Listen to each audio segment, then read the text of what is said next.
सबक आमोज कहानी। एक शख्स एक बुजुर्ग के पास गया और बोला, बाबा जी मुझे नमाज में बुरे बुरे ख्याल आते हैं, मेरी नमाजें मेरे सजदे बेकार हैं, सिर्फ टकरे ही हैं, किसी काम के नहीं। तो बाबा जी बोले, अगर तुम्हारे सजदे सिर्फ टकरे हैं और किसी काम के नहीं तो ऐसा करो मुझे सजदा कर लिया करो।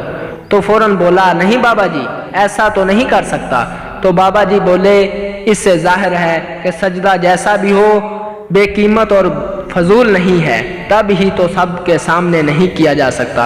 सजदे में पेशानी टेकने की तौफीक मिलना भी अल्लाह ताला की एक नेमत है, इसको बेकीमत मत समझो, इसकी नाशुक्री ना करो और साथ ही सजदे में ध्यान पैदा करने की कोशिश जारी रखो।